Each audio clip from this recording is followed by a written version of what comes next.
to live from here on out. Writing the songs for this album have been probably a stretch for me because before, like I said with Mosaic, my Mosaic EP was a brief snapshot of where I was then. And he had a little bit of praise and worship, it had a little bit of neo-soul, had a little bit of R&B. It's kind of a gumbo type thing. Over the past few years, my style has evolved to what I call soulternative. And so soulternative is pretty much soul music but with an alternative edge. And if you think of artists such as Bruno Mars, John Legend, John Mayer, those kind of guys, that's pretty much the vibe, but with the whole Kennedy Shields spin to it.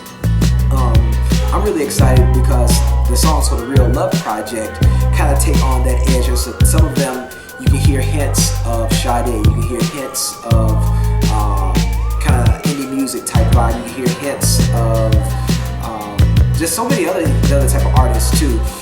But what I love about it, these songs in particular have helped me to take my thoughts and take these concepts and these ideas and just break them down and put them into more of a structured format, because what I was realizing that several of the songs that I've been performing out were half-baked songs. Like I would have a verse and I would have a melody.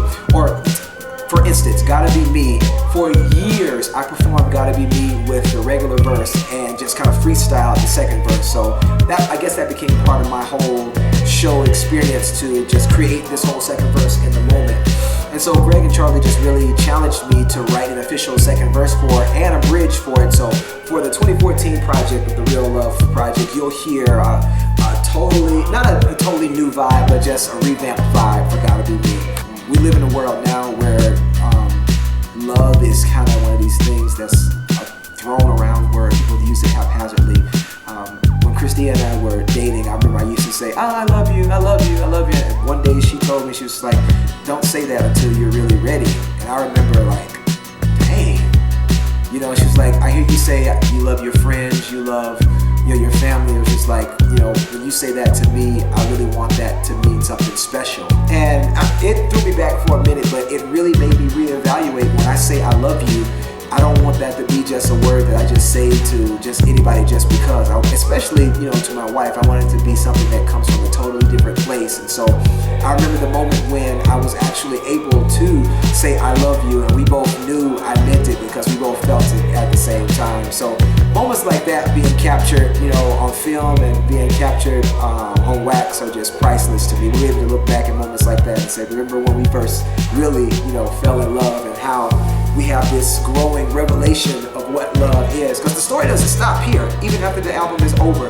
I believe we're constantly going to be learning more and more what it means to love. We're expecting a baby boy in July, and so we're going to learn what fatherhood is and what it means to raise up a little kitty. As a little boy, so raise up a little kitty and see myself in him, and just the lessons that we want to teach him, and the dreams that we want him to fulfill, and the places that we want him to go, and people that we want him to see.